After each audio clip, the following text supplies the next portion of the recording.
friends, welcome to Love Co with Lo. Today we are going to do a breathing practice focused around understanding our feelings. Before we get started, let's recite our affirmation for this unit. The affirmation for this unit is I release fear and welcome love. Let's say it together now.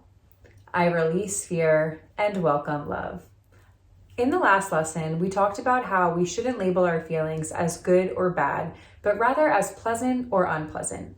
Today's lesson is called Unpleasant Feelings. Using mindfulness, we build awareness in our bodies and in our minds. This helps our body communicate with our minds, and it helps us be able to hear and listen to what our body is telling us. When we're experiencing unpleasant feelings, we can learn to listen to our body. We can learn to pause, take some breaths, and choose how we're going to respond. Today, we're going to talk about an example of a situation that everyone can probably relate to.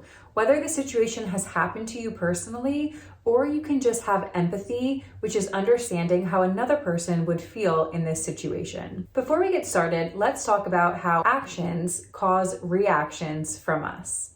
Here in this picture in our journal, we have a cloud with raindrops. The cloud has the action. The action is what happens to you. So in this situation, the action is that a friend says or does something unkind to you.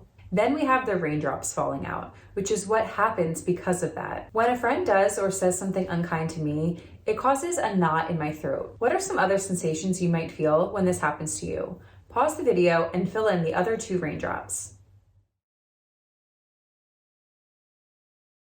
Now, because of this action and because of how our bodies are feeling, we react to the situation. Using mindfulness, we can take breaths and pause before responding so that we can better respond in kindness. While we always have a choice in how we respond to something, it's not always easy to make that choice. Mindfulness helps us do that. Now, if a friend does or says something unkind to you, your first reaction might be to be unkind back.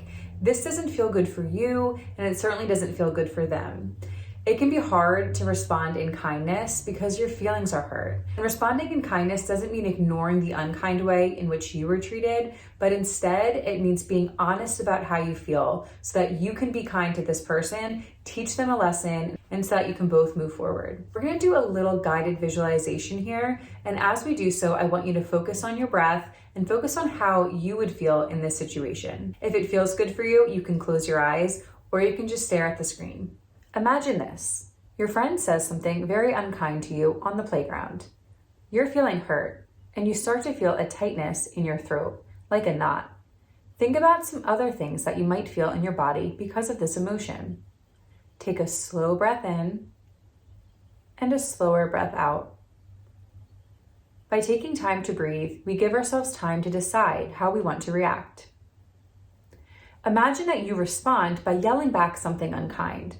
Your friend walks away and you're left to think about what you just said. How would this feel? Take a slow breath in and a slower breath out. Responding unkindly doesn't feel any better than it did when your friend was unkind to you.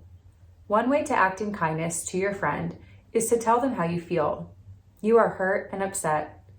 Take some time to think about how you might express this hurt feeling to your friend without being mean. Spend the next couple of breaths thinking about what this would look and sound like.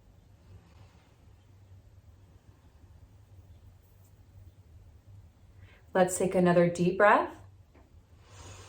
and let it out.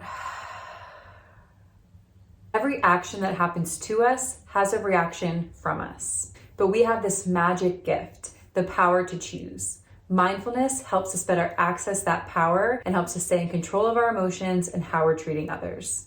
Next time you're feeling hurt, take a minute to pause and breathe so that you can better choose how you want to respond. Let's go back to our journals and fill in the blank. I can respond in kindness by.